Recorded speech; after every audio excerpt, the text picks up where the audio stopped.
தகப்பன் தகப்பன் தாயின் தூசிக்கிற தீபம் காரில் அணைந்து போகும் என்று இயேசப்பா சொல்லுகிறாரு. அது மட்டும் இல்லாம எல்லாம் நான் ஜெனரலா பேச ஒரு விஷயம் என்னன்னா, எல்லாம் கல்யாணம் ஆகிட்டா சொல்றேன், கல்யாணம் முடிஞ்சது சொல்றேன், அப்பா அம்மாவை ஒதுக்கி வச்சிருக்கீங்க. ஆனா அவன் கடைசி தருவாயில கூட அவனை பார்க்கறதுக்கு ஆள் இல்லை.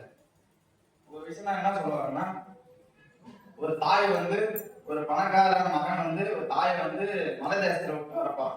வயசு காலத்துல நீ இருந்து என்ன பண்ண போற, இதுக்கப்புறம் நீ உன்னை நான் பார்த்துக்கிட்டே பெரிய தலைவலின்னு சொல்லிட்டு ஒரு மலை தேசத்துல போய் விட்டு வரப்பாரு. அந்த டைம்ல வந்து அந்த தாய் வந்து போகும் இடமெல்லாம் அந்த வயல இருக்கிற அந்த இலையை வந்து கருத்து கொண்டு கீழே போட்டுனே போறாங்க. அப்ப அங்க பையன் சொல்றாரு, என்ன பண்றேன்னு கேட்கும்போது, இல்லப்பா எப்படியும் என்னை விட்டு நீ தனியா தான் வருவ, வரும்போது நீ வழி மாத்திரப்பா, அதனால நான் போட்ட இடம் உன் வழிகாட்டணும்னு சொல்லிட்டு அந்த நேரத்துல கூட தன் தாய் மீது தன் தகப்பன் தன் மகன் மீது அக்கறை உள்ளவரா அந்த தாய் காணப்படுகிறாங்க. அல்லேலூயா. அது மட்டும் இல்லாம ஒரு தகப்பனார் போய் செல்லுக்கு போய் கடையில கொடுக்குறாரு.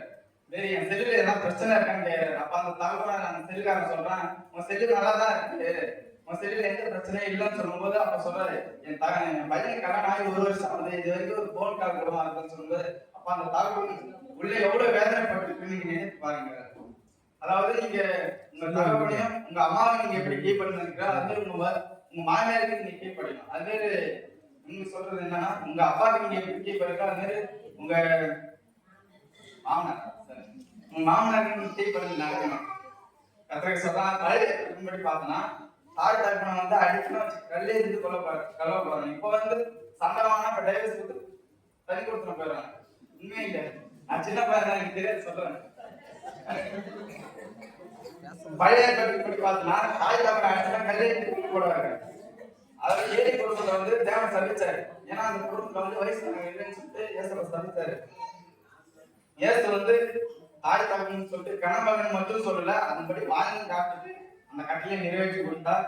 அது மட்டும் இல்லாம நீங்க எப்படி உங்க தாய் தகப்பன் கீழ்படியணும்னு நான் சொன்னோம், அது மாதிரி நமக்கு கொடுக்கப்பட்ட ஆவிக்கிற தகப்பன் தாய் நீங்க கீழ்படியணும்.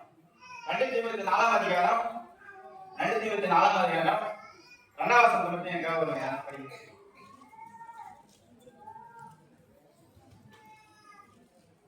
நானே படிக்கிறேன். சமயம் வாழ்ந்தாலும் வாழ்க்கை விட்டாலும் ஜாக்கிரதையாக திருவசனத்தை பிரசங்கம் பண்ணி எல்லாம் சாந்தத்தோடும் உபதேசத்தோடும் கண்டனம் பண்ணி கழித்து கொண்டு புத்தி சொல்லணும். அதாவது நம்ம பாசமா ஐயாவையெல்லாம் நான் எங்கேயும் பார்த்தது கிடையாது. ஒரு வாழைப்பை எப்படி வளரணும், ஒரு வாழைப்பு கண்ணிகை எப்படி வளரணும்னு நம்ம ஐயா பாசம் பண்ண கற்றுக்க முடியும். இப்ப பாசமா ஐயா நினைச்சிருந்தோம்னா இமான் அரியல் குணாமிஸ் அவங்க 3 பேர் அவங்க வச்சு இந்த வாழ்க்கை நாட்கள் எப்படின்னா பசங்களே சொல்லி முடிச்சிடலாம். ஆனா ஒரு தகப்பன் ஒரு பையனை போல எங்களுக்கு ஒரு குழுவை பிரிச்சு வச்சு அதை வாரத்துல 2 நாள் எங்களுக்கு மீட்டிங் வச்சு ஒரு வாழ்க்கை எப்படி நடக்கணும், எப்படி இருக்கணும், எதிர்காலத்தை எப்படி நடந்துக்கணும்னு சொல்லிட்டு நம்ம பாசமா நடத்துறாங்க. நன்றி ஐயா, பாசமா.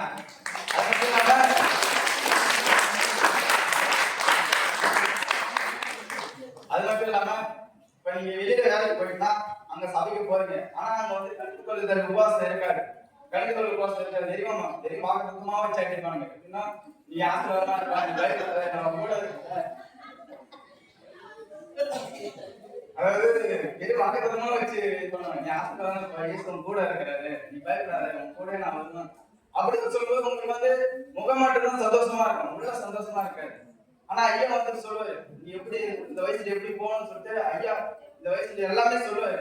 ஆனா உங்களுக்கு எப்படின்னா அந்த வசனத்தை கேட்கும்போது இது உங்களுக்கு விருப்பம், நடவாக ஆசிரியமா சொல்றாரு, இது சொல்றான்னு சொல்லிட்டு உங்களுக்கு வந்து நீங்க வந்து உங்க உள்ளத்தை தான் மாற்றணும் தவிர சபையை மாற்றக்கூடாது. அதனால உங்க பாஷை மாற்றக்கூடாது. இதுல இருந்து நான் சொல்ல வர விஷயம் என்னன்னா, உங்க தகவல் தானே கீழ்படிது போல நம்ம ஆரோக்கிய தகவல் தானே கீழ்படிங்க. இந்த வார்த்தைப்பட்ட தேவனுக்கு ஐயா பாஷை